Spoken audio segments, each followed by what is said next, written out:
what can I do to be happy? That's a big question for a lot of people. Now, you have a system of 5 steps. Yeah.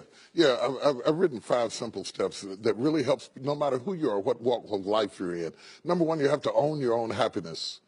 Take it away from other people demanding that they make you happy. Your kids are not going to make you happy. Your spouse is not going to make you happy. A big house is not going to make you happy. Own your own happiness and be responsible for doing those things that bring joy into your own heart, independently of life and people and money and all of that stuff. Right. It doesn't necessarily give you a happiness. You have to take responsibility of that peace and that joy that lives inside of your heart and not inside of your stuff. Wow. Am I right? Yeah. And the second thing that I think people need to do is challenge their own story, because people torment themselves by how they see their life. They've told themselves a story as if it were the truth when it is really a perspective truth. And sometimes you've narrated a story that you beat yourself to death with. Challenge your own story. Change the way you talk to yourself about who you are and what happened to you and what you're going to do in your life. You wrote the script. Change the story. Change the dialogue. You can, am I right? You know? Yeah. The third thing that I think is very important is to enjoy the journey, not the destination.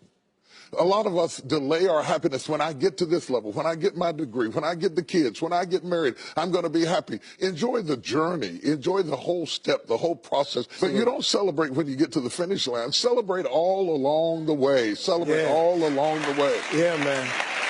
Yeah, man. And then I put me on my calendar. Put me on my calendar, because I want my attention too. Because if you don't see yourself as valuable, nobody else will. You know, nobody else will. The other point is make relationships count.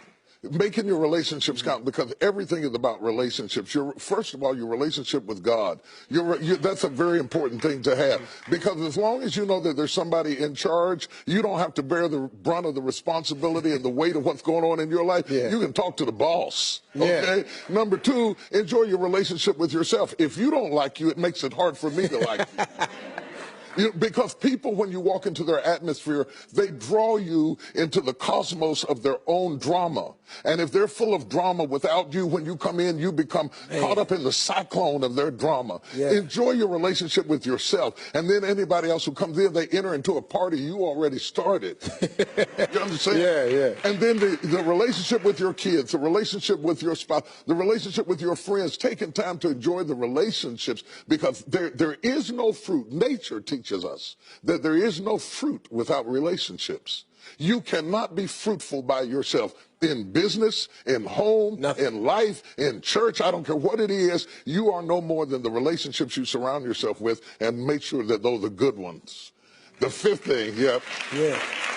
No, go ahead. I'm loving it, man. Is this good? Yeah, this is really good.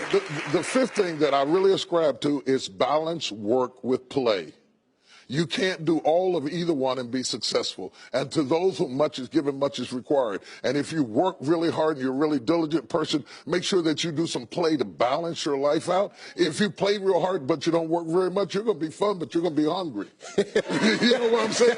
You got to balance work with play. You have to balance that with your children. If you're always a disciplinarian, your daddy going to get you when you get home. I don't want to always be the police in the house. Yeah. I want to be the fun guy sometimes, you know, to let people know that everything is not serious every day. That's too much pressure. We've got way too much pressure on us to be the people we were created to be. About children, it is not what you leave to them that makes them great. It's what you leave in them. And if you leave enough in them, you don't have to worry about what you leave to them. If you leave more to them than you leave in them, they will run through everything you left to them. Yeah. But if you leave enough in them, you don't have to leave so much to them, because they can go out there and make their own way in life.